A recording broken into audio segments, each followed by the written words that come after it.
all of this stuff is really jacked up. Like this right here, and why I do think like it is true. If there's ever a third edition or whatever of the myth of buying power, black buying power, it's going to have a continental African uh, focus.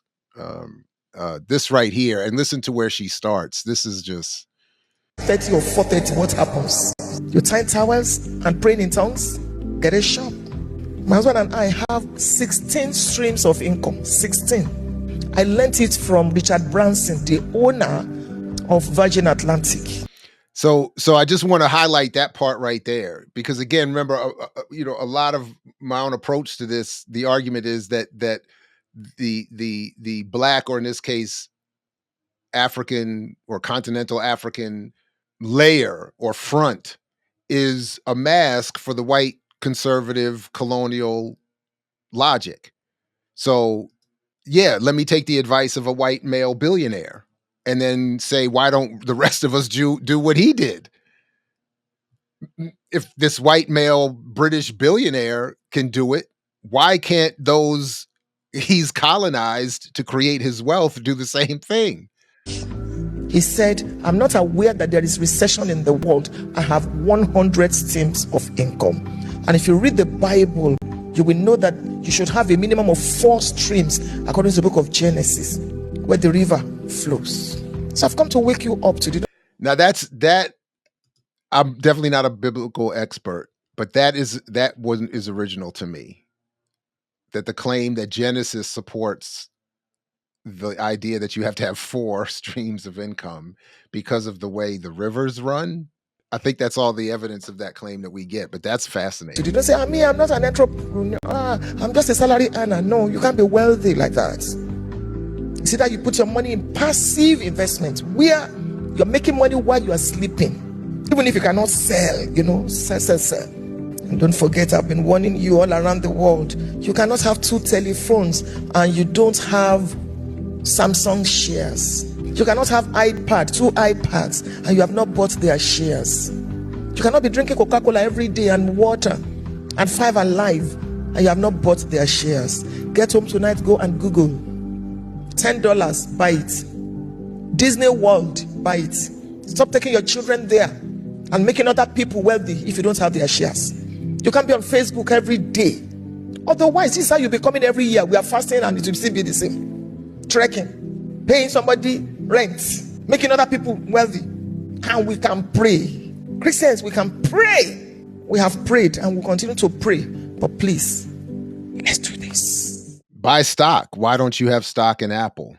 Just a quick interjection from the editing bay, as during the live, I didn't have this prepared and wanted to try to make a quick point about it. Since then, I've quickly looked up some of the relevant points that I was trying to make during the live. So first, this is Tim Cook, the CEO of Apple. According to Google, as of early 2025, Tim Cook owned approximately 3.2 million shares of Apple stock, which represented less than a 1% stake in the company. So 3.2 million shares is less than 1%. Why is it less than 1%? Because as of November 2025, there are approximately 14.9 billion shares of Apple stock, with each share costing $275.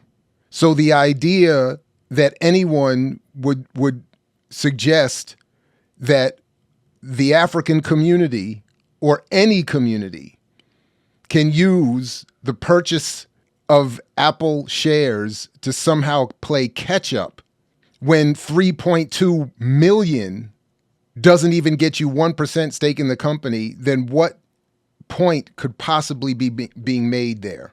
There is no catch up. There's only redistribution. It doesn't take long to see the madness on display here in this Forbes Your 2026 Financial Playbook, 5 actionable steps for a richer year. But I just want to play the immediate frame. We're not going to bother ourselves too much with John Hope Bryant, who I called Jamal Bryant consistently in that recent video. But John Hope Bryant, we're not gonna deal with him. We're not even gonna get to him. Just listen to how it opens up. Now for our next conversation, please welcome Wamimo Abbey. Co-founder and co-CEO Isusu. John Hope Bryant, founder, chairman, and CEO, Operation Hope. Ty Roberson, Southeast Director, Philanthropy and Community Impact, Wells Fargo Foundation. And moderator Jabari Young, senior writer, Forbes, and editorial lead, Forbes BLK. All right, so just again, you got, this is, you know, back when we used to be critical of when Tavis Smiley used to do his annual, what the Hate Awards crew used to refer to as the annual Negro Bowl, where he would bring in all the, you know, big time Black thinkers and panel with them and solve all the problems facing Black people.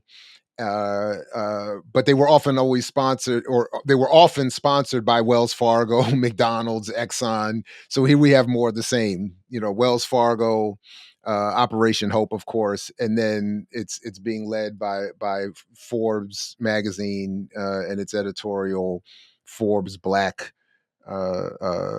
head here. So, but, and again, just listen to his first opening remarks. Y'all getting tired of seeing my face yet? No? You sure? Okay. Thank you all again, you know, hanging around. And this is the last one before lunch. Y'all all are hungry. So you're like, Jabari, keep this, let's wrap this up. But this is a serious conversation, right? Look at your bank account, look at your retirement accounts, look at where you stand financially today and ask yourself, are you prepared to get old?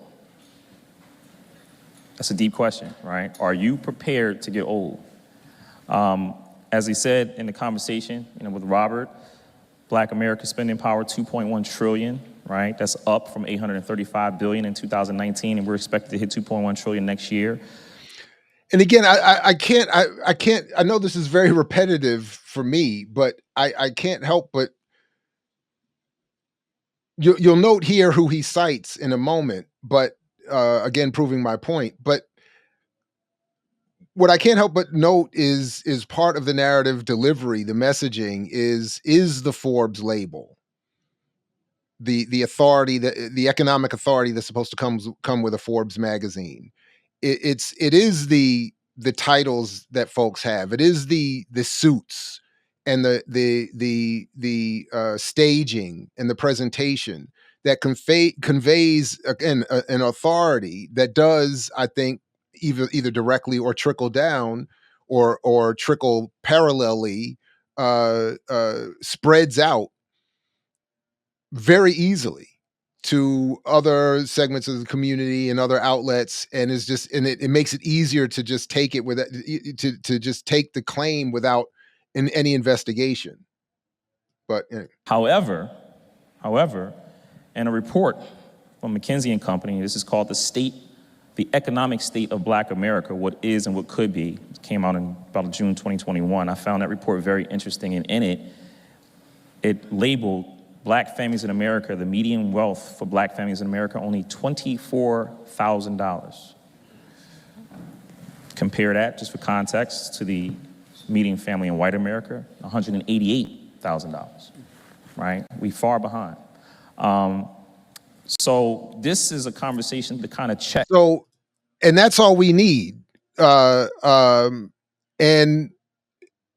it's a little out of time, but I do want to emphasize by message that two things. One, note how, as I've been pointing out, he cites McKinsey and Company, and he cites the very report that I've debunked for the last 4 years. And if that, I don't have a link to the show in the show description. So if I don't add it by the time you see it, just, if you want to learn more about McKinsey and Company and you don't want to read the book, you can read, you see the buying power videos, or you can just put McKinsey in the search box for this channel and all the videos will come up. But so he cites a report that itself uses bad methods, flawed methods to make claims about buying power. But it does say that the point of focusing on buying power for McKinsey is that if you depending on the point is that the the buying power of the Black community is a benefit to the broader economy of the country. So Forbes, McKinsey, other elite white institutions, the federal government, the ruling elite, they're not threatened by all this talk about Black buying power, because all it is a representation of flawed symbolic representation of Black America's ability to enrich the white owners of the economy. So he, of course, doesn't explain that in his citing of the McKinsey report that he says he read and was so fascinated by, but he misses all the key points about it. Secondly, the purpose of me saying message is that he then, in his the very conclusion of his intro, debunks the whole myth and claim around buying power by stating Black wealth is in effect nothing compared to white wealth. So why are we on the one hand saying, hey, we have all this buying power, and on the other hand, in the same intro and at the end of the same, we have no wealth? Why? Because, as I've continued to argue, buying power is not a measurement of any kind that's real. It has nothing to do with income or wealth. And the actual economic condition of the community is headed to a complete collapse, as is the case with basically everybody. I mix what I like, what I like, what I like, what I like, what I like.